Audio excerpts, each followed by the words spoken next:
Good news देऊ का मित्रांनो? हे बघा, कराडचा पूल चालू झाला बर का. पावसाचे दिवस आहे, कोणतरी आपली घरी वाट बघतंय, त्यांचाही विचार करा आणि गाडी सावकाशच चालवा. तर मित्रांनो, तुम्ही जर लाईन वरती गाडी चालवत असाल ना, तर तुमच्या गाडीमध्ये डॅश कॅम, रिव्हर्स कॅमेरा बसवून घ्या. किंवा जर स्क्रीन बसवायचा जरी ऑप्शन असेल ना, तर तो नक्की बसवा, कारण याला काही जास्त खर्च नाही. तर आपण पाहिलं ना, हे बल्ब घेतो आता डायरेक्ट, आणि मिंडाची डायरेक्टली नवीन होल्डर आहे बघा, मिंडा. आणि हा बघा, हा बल्ब आहे, फॅनवाला सिंगल आहे पण व्हाईट LED. डायरेक्ट आता पावसाळ्याचं हे लावून घेऊ. भारतात पाहण्यासारखं भरपूर आहे, तुम्ही जेवढं फिरण्याची तयारी ठेवाल तुम्हाला तेवढं बघायला भेटेल. फक्त आता याच्यात असं आहे की जर तुम्ही ट्रान्सपोर्ट बिझनेसमध्ये नसाल तर तुम्हाला पैसे लावून फिरायला लागेल, आणि जर तुम्ही ट्रान्सपोर्ट बिझनेसमध्ये असाल तर तुम्हाला त्या फिरण्याचे पैसे पण भेटतील. या मित्रांनो, आजचा बेत तांबडा पांढरा. टायमिंग झालाय 7चा. आणि अशा सिच्युएशनला एक ड्रायव्हरच दुसऱ्या ड्रायव्हरच्या कामाला येतो. पेरणीचं मशीन आहे मित्रांनो, हे बघा, हे घेऊन जायचं आहे आपल्याला. हे आहे आणि त्यातले ते 2 पीस आहेत, हे 2.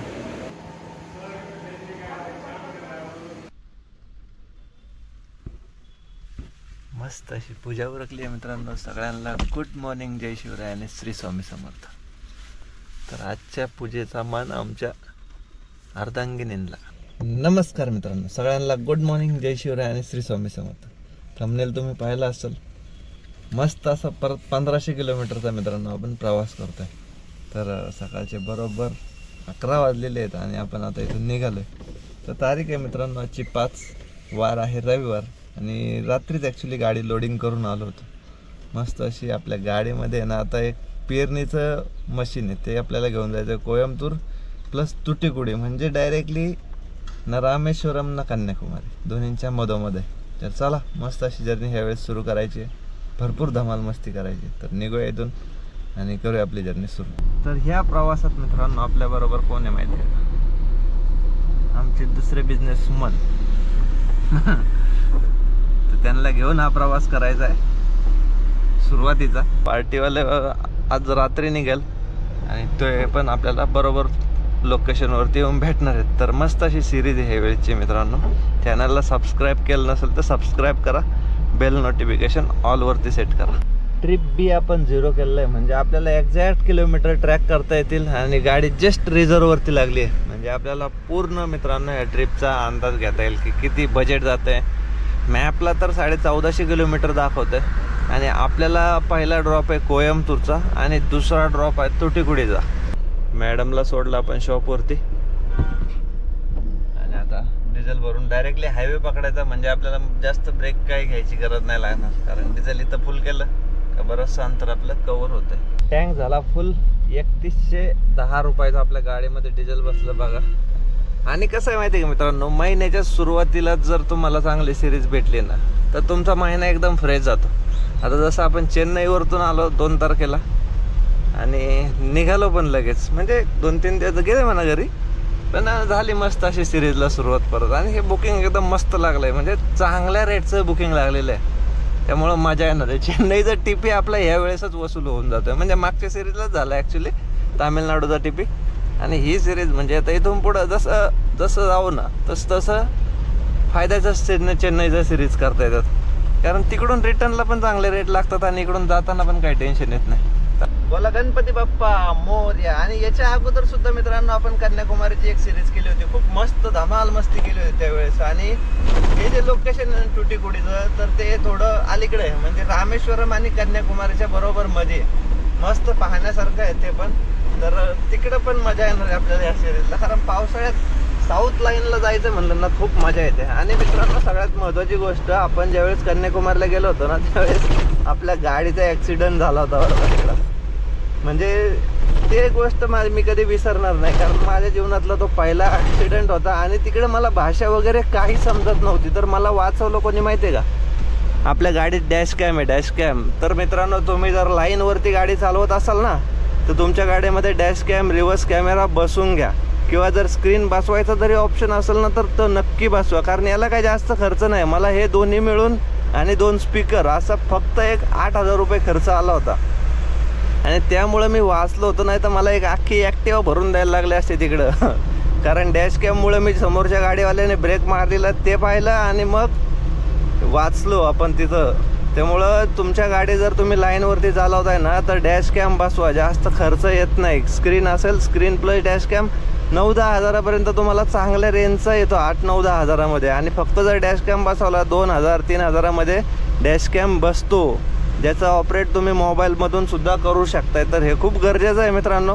आपण फास्टॅगचा रिचार्ज 3,000 रुपयाचा करून ठेवला आहे. त्याच्यावरती आपल्याला एक अंदाज येऊन जाईल की आपल्याला किती टोल खर्च येईल ह्या प्रवासामध्ये. आणि मित्रांनो, तुम्ही जर आपल्या भारताचा नकाशा पाहिला असेल ना तर भारताच्या नकाशाला आहे ना 3 साईडनी समुद्रकिनारा आहे. म्हणजे गुजरातपासून तर कलकत्त्यापर्यंत पूर्ण समुद्रकिनारा आहे. आणि आपण बऱ्यापैकी कव्हर केलं आहे. म्हणजे गुजरातचे बरेचसे पॉईंट आपले समुद्रकिनाऱ्याचे कव्हर झाले आहेत. त्यानंतर महाराष्ट्राचा सगळाच झाला. त्याच्यानंतर गोवा पण पूर्ण झाला आहे. खाली कर्नाटकमध्ये पण आपण बऱ्यापैकी समुद्रकिनाऱ्या कव्हर केलेले आहेत. केरळमध्ये कोचीन झाला, त्यानंतर कोलम झाला, त्यानंतर तिरुअनंतपुरम पण झाला आहे. त्याच्यानंतर खाली गेलो आपण कन्याकुमारीला तर कन्याकुमारी पण झाला. आणि आता हा कन्याकुमारीच्या मध्ये तिट्टीकुडी आज आपला कव्हर होणार. वरती राहिला आपलं रामेश्वरम, तेवढं राहून जाईल आता. म्हणजे जर जवळ गेलोय तर झालं तर ते पण कव्हर करून घेऊ. रामेश्वरम, त्यानंतर पॉंडेचेरी, तर पॉंडेचेरी पण आपलं झालं आहे.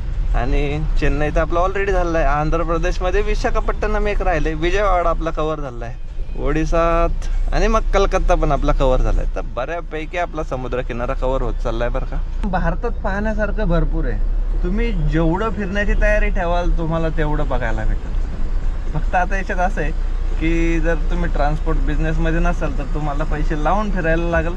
आणि जर तुम्ही ट्रान्सपोर्ट बिझनेसमध्ये असाल तर तुम्हाला त्या फिरण्याचे पैसे पण भेटतील. चला, पहिला टोल नाका आहे आपल्या प्रवासातला खेड शिवापूरचा.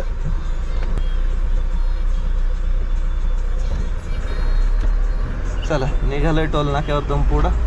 टॅग व्हॅलिड बरोबर 3,000चा रिचार्ज केलेला आहे. तर कळाल आपल्याला किती येतोय प्रवासात आपल्याला टोल खर्च. तर आपल्या पुढे मित्रांनो एक कर्नाटकची गाडी आहे. ॲक्च्युली त्याचा टायर पंक्चर झाला आहे आणि पाण्याने त्याचा नट खोलत नाही. चला त्याला पाहणा देऊ. खंडाळ्याच्या पुढे बघा आपण घाटाच्या अलीकडे थांबलं. नेमकं मधोमध पूर्ण फॅमिली सामान, घर सामान भरलंय त्याने. आपल्या गाडीत भरपूर पाणी आहेत, सगळेच पाण्याचं सेटच. त्याला दिलाय पाना, आता बसतोय संत आवळून ते आवळून गेल. पावसात बिचाऱ्यांना भिजत काम करायला लागतंय. बघा ना कसं घर सामान लटकवलंय पूर्ण पर बाहेरपर्यंत. अवघड जागेवरती फसलेत बिचारे. आणि अशा सिच्युएशनला एक ड्रायव्हरच दुसऱ्या ड्रायव्हरच्या कामाला येतो. आपल्या रोडला आहे ना मित्रांनो एवढा भयंकर पाऊस चाललाय. म्हणजे पुण्यातून निघालो तसा कंटिन्युअसली पाऊस आहे. आणि ह्या पावसाच्या दिवसात एक महत्त्वाची गोष्ट मित्रांनो, पाणी रस्त्याच्या कडेला साचलेलं असतंय. त्यामुळं गाड्यांचे स्पीड, ओव्हर स्पीडवरती जाऊ नका. आरामात गाडी चालवा, कारण पाणी असं बेकार उडतं ना आणि खड्ड्यांचा अंदाज येत नाही. त्यामुळं शक्यतो सावकाश प्रवास करत चला. पण पावसात गाडी चालवणं आणि नॉर्मल दिवसात गाडी चालवणं याच्यात भरपूर फरक आहे. कारण हे जे पाणी साचतं ना रस्त्याच्या कडेला, याच्यामधून कारला एक लिमिटच राहत नाही. सणासण येतात आणि घालण्याचा प्रयत्न करतात आणि ॲक्सिडेंट होतात. आत्तापर्यंत आहे ना 5 ते 6 गाड्या सापडल्या असतील मला पुण्यावरतून साताऱ्यापर्यंत पोहोचायला. बघा साताऱ्याचा टोल नाका आहे आणि आत्तापर्यंत कमीत कमी 5 ते 6 गाड्या मला अशा सापडल्या ज्यांचे टायर फुटले, ती एक्सल आणि ब्रेकडाऊन, बंपर असे. त्यामुळं आहे ना प्लीज पावसाळ्यात तरी गाडी सावकाशच चालवा. जमलंच तर ते साईड इंडिकेटर लावून देऊन चालवा पाऊस पडत असेल तर. कारण मला वाटतं की कारला सुमारच राहत नाही. सुमार फुल स्पीडने चालवण्याचा प्रयत्न करतात. पाहिले मी 4-5 रायडर पण असे भेटून गेले की सणासण त्या पाण्यामधून गाडी घालतायत. हलकी गाडी आहे, पाण्याचा आणि खड्ड्याचा अंदाज येत नाही, गाडी जाग्यावर फिरती. 2 कार उलट्या पण सापडल्या, पण शूट नाही केलं मी. त्यामुळं गाडी शक्यतो जपून चालवा. पावसाचे दिवस आहे, कोणतरी आपली घरी वाट बघतंय, त्यांचाही विचार करा आणि गाडी सावकाशच चालवा. कसं आहे, लोक मस्तपैकी पोरं मासे पकडायचा आनंद घेतात आहे की नाही. ट्रॅफिक लागलंय, आपण नेमकं पुलावरती येऊन थांबलोय. साताऱ्याच्या पुढे निघालो, फुल मागं पण पुढं पण ट्रॅफिक जाम. आणि या बघा, आणि या बघा, म्हणलं जेवायला थांबन पण ट्रॅफिकनेच आपल्याला थांबवलं. निघाली आहे, चला निघूया. मला एक प्रश्न पडलाय मित्रांनो, पावसाळ्याच्या आधी आपलं सरकार काय झोपलेलं असतंय का? हां, भर पावसात डांबर टाकतायत आणि हे रस्त्याची कामं करतायत, गरम गरम डांबर पावसात टाकायचं, ते खरंच रस्त्याला चिपकणार आहे का? त्यात जीव येणार आहे का? काल नुसतं लिपायची कामं करतायत राव खरंच. आणि पावसाळ्याच्या आधी एवढे महिने असत आहेत तुमच्याकडं, 12 महिने, त्यावेळेस तुम्हाला रस्त्याची डागडोजी करता येत नाही का? आता हा दिखावा करायचं काम आहे का काय? नुसतंच पैसे उकळायचे याच्या ना खड्ड्यांच्या नावाखाली काम आहेत खरंच ना. कधी कधी हसावं वाटतंय का किव येते यांची, माहिती आहे का? किव खरंच. काय बोलू यांना, काय बोलणार काय यांच्यावरती? विचित्र असतात खरंच. झाले ना, चाळणी झालं रस्त्याच्या. हे बघा, शेजाव खड्डे पडले. 8 दिवस सुद्धा रस्ते टिकू शकत नाही तुमचे, 8 दिवस. काय भोंगळ कारभार, आंधळ दळतय आणि कुत्रपीठ खातय, लय म्हणी आहेत आपल्या मराठीमध्ये. जे झेडपीचे शिकले आहेत ना त्यांना सगळ्या पाठ असतात, फक्त त्या कुठं वापरता आल्या पाहिजेत यावरती सगळं डिपेंड आहे. एक गुड न्यूज देऊ का मित्रांनो? हे बघा, कराडचा पूल चालू झाला बरं का. आता ट्रॅफिक नाही लागणार, नाही तर अर्धा तास 1 तास आपला इथं जायचा कराडमध्ये. आणि पुलाचं काम झालंय तर आता डायरेक्ट सुसाट वरच्या वरतून, आणि पाऊस पण थांबला. या मित्रांनो, आजचा बेत तांबडा पांढरा. टायमिंग झालाय 7चा आणि आपण आहे कागलला. मस्तपैकी जेवणाचा बेत लावूया आता. सोनकढी, पांढरा रस्सा, किम्मा, अंडा, चिकन सुक्का, तंदूर रोटी. चला लावूया जेवणाचा बेत मस्त असा. अंडा,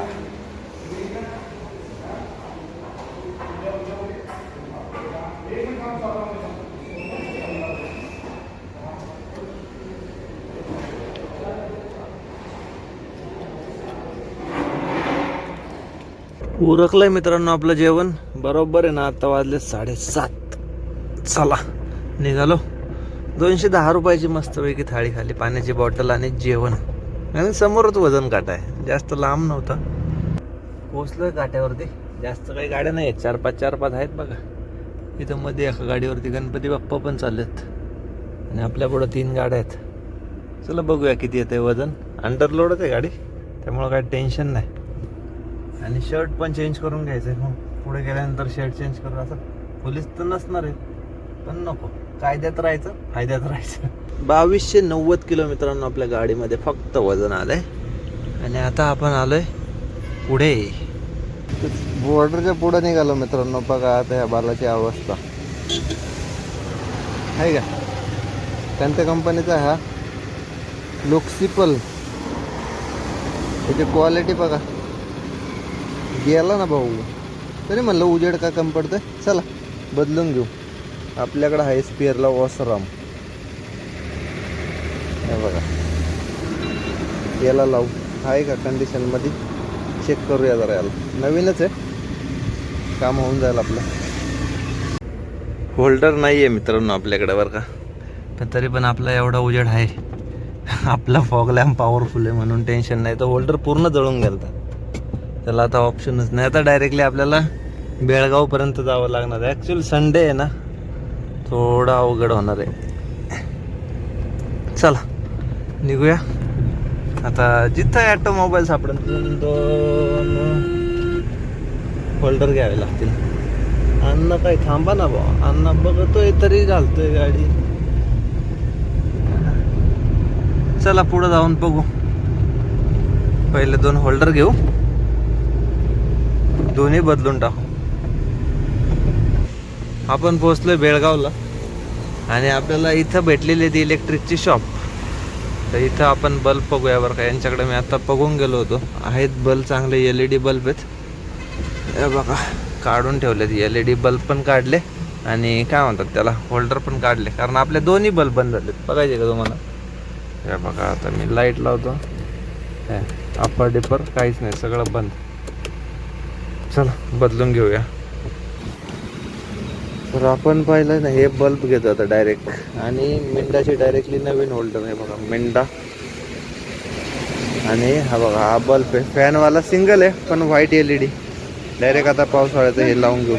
1200 रुपये सांगितलेत मित्रांनो. हे बघा बॉक्सचे आपल्याला कितीला बस तुम्हाला एकदा कमेंट करून नक्की सांगा.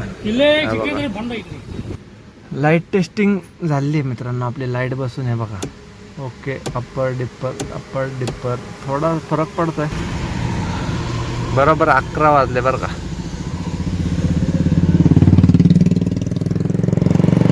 असं LED पाडल्या पाहिजेत राव.